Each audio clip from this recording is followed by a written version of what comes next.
महाकाय सूर्यकोटिः समप्रभ निर्विघ्नं कुरु मे देव सर्वकार्येषु सर्वदा. नर्स नर्स, काय झालं? हो पेशंटला खूप त्रास होतो. जरा लवकर लवकर भरती करा ना. जा ना, जरा डॉक्टरांना बोलवा ना प्लीज. हो हो हो, अहो आधी हा फॉर्म भरा आणि कॅश काउंटरवर 25,000 रुपये भरून या. बाकीचं मी करते. अरे बापरे, अहो नर्स, 25,000 रुपये आता कुठून कसे कोणाकडून आणू पैसे? माफ करा पण पेशंटला आम्ही वाचवू नाही शकतो. अरे देवा, काय केलंस हे? कशी जगू यांच्याशिवाय? 2 मुलं, सासू सासऱ्यांना कसं सांभाळू? हॉस्पिटलच्या बिलचे पैसे कुठून आणू? कसे भरू देवा? हे बघा, बायोप्सीच्या रिपोर्टवरून पेशंटला कॅन्सर आहे आणि तोही 4थ्या स्टेजचा आहे. त्यामुळे उद्याच ऑपरेशन करावं लागेल. तुम्ही असं करा, पहिले 1 लाख रुपये आगाऊ रक्कम भरा आणि पुढील खर्च अंदाजे 4 ते 7 लाखापर्यंत असू शकतो. अहो डॉक्टर, एवढे पैसे कसे कुठून आणि कोणाकडून आणू? तो तुमचा प्रॉब्लेम. डॉक्टर, टेस्टचे रिपोर्ट आले का? रिपोर्ट्स आले. हृदयाची नस 96% ब्लॉक झाली आहे आणि त्यासाठी अँजिओप्लास्टी करावी लागेल. बघा, 3 लाख रुपयाचा खर्च आहे. बघा, लवकरात लवकर पैसे भरा. 2-3 दिवसात ऑपरेशन करून टाकूया. हे गणराया, कुठून कसे आणि कोणाकडून आणू एवढे पैसे? अरे भक्ता, या सर्व प्रश्नांच्या उत्तरांसाठी तू आतापर्यंत भविष्यासाठी जमवलेले सर्व बचतीमधील पैसे काढ. सोनं किंवा प्रॉपर्टी ही यातूनही रक्कम कमी पडली तर नातेवाईक आणि मित्रांकडून मागून घे. हो गणराय, आता हेच पर्यायी मार्ग शिल्लक राहिले. हे पर्यायी मार्ग वापरून 80% लोक हॉस्पिटलचं मोठं बिल भरून गरीब बनतात. त्यामुळे पर्यायी मार्ग लागलाच नसता तर तुम्ही सर्वांनी मेडिकल विमा काढला असता नाही का? आम्हा सर्वांना मेडिकल विमाचा कसा फायदा झाला असता?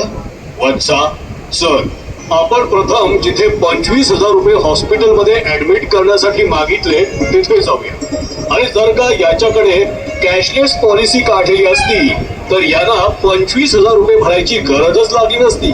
पण हा कॅशलेस मेडिकल विमा काढताना तुम्ही जिथे राहता त्याच्या आजूबाजूला असणाऱ्या हॉस्पिटलचं नाव यादीत आहे की नाही ते पाहूनच मगच मेडिकल विमा काढा.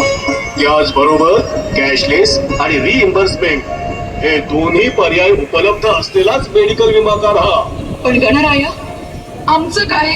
तुमच्या पतीने भविष्यात येणाऱ्या संकटाचा जर विचार करून अगोदरच टर्म विमा काढला असता तर तुम्हाला त्या विम्यानुसार ठराविक रक्कम मिळाली असती, ज्यामुळे तुमच्या भविष्यातील सर्व प्रश्न सुटले असते.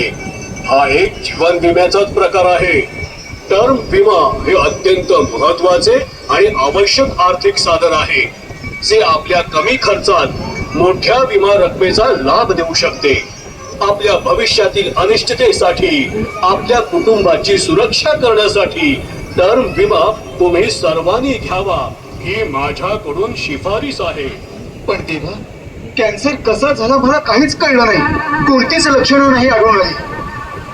अरे, कॅन्सर हा कधीच कळून येत नाही. म्हणून कॅन्सर केअर पॉलिसी काढली असती तर येणाऱ्या खर्चाची भीतीच वाटली नसती. स्त्री आणि पुरुषांनी होणाऱ्या सर्व कॅन्सरच्या उपचारासाठी म्हणजेच हॉस्पिटलायझेशन, केमोथेरपी, रेडिएशन, शस्त्रक्रिया आणि औषध यांचा पॉलिसीत खर्च कव्हर केला जातो. हे विमा धोरण घेऊन तुम्ही कॅन्सर सारख्या आजारांशी लढण्यास तयार राहू शकता. ह्या परिस्थितीत एंजिओप्लास्टीसाठी लागणारा खर्च सुद्धा कार्डियक केअर मध्ये हृदय विकार विमा पॉलिसी मधून उपचाराचा खर्च कव्हर करता आला असता, ज्यात शस्त्रक्रिया, एंजिओप्लास्टी, हार्ट ट्रान्सप्लांट आणि इतर वैद्यकीय प्रक्रियेचा समावेश असतो. हे विमा धोरण घेतल्यास हृदय विकाराच्या उपचारामध्ये येणाऱ्या आर्थिक अडचणींपासून संरक्षण मिळतं. मेडिकल इमर्जन्सी कधीही आणि कुठल्याही वयात येऊ शकते. या मागचं कारण म्हणजे आजचं तणावपूर्ण जीवन. जंक फूड, चायनीज पदार्थांमधील अजिनोमोटो, तेलकट पदार्थ, सिगरेट, तंबाखू आणि अल्कोहोलचं सेवन या सगळ्यांमुळे शरीरात लहान मोठे आजार, ब्लॉकेजेस, हृदयविकाराचा झटका आणि कॅन्सर यासारखे गंभीर आजार वाढत चालले आहेत. आरोग्य विमा काढण्यासाठी कितीचा प्रीमियम येतो आणि कितीपर्यंत मेडिकल कव्हर काढू शकतो? मुलांसाठी 5 लाखांचा आणि प्रौढांसाठी 10 लाखापर्यंत काढला तर 600 ते 1000 रुपये दर महिना प्रीमियम येऊ शकतो. जर तुम्हाला 20 ते 30 लाखापर्यंत कव्हर करायचं असेल तर 1000 ते 1500 रुपयापर्यंत प्रीमियम भरून सुपर टॉप पॉलिसी मिळवू शकता. कारण मेडिकल इन्फ्लेशन दरवर्षी 14% आहे. म्हणजे या वर्षी 5 लाख हॉस्पिटलचं बिल असेल तर पुढच्या वर्षी 5,70,000 रुपये असेल. बाप्पा, कुटुंबासाठी प्रत्येकाची वेगळी विमा पॉलिसी काढणं चांगली का? सांगतो, जर घरात 4 जण असतील तर फॅमिली फ्लोटर प्लॅन घ्या. 20 लाखांची पॉलिसी घेतल्यास संपूर्ण रक्कम कुटुंबातील कुठल्याही व्यक्तीसाठी वापरता येईल. म्हणजे एखाद्याला 15 लाखांच्या हॉस्पिटलच्या मोठ्या बिलाची गरज लागली तर ते 20 लाखांमधून कव्हर केले जाईल आणि उर्वरित 5 लाख रक्कम इतरांसाठी त्या वर्षासाठी शिल्लक राहील.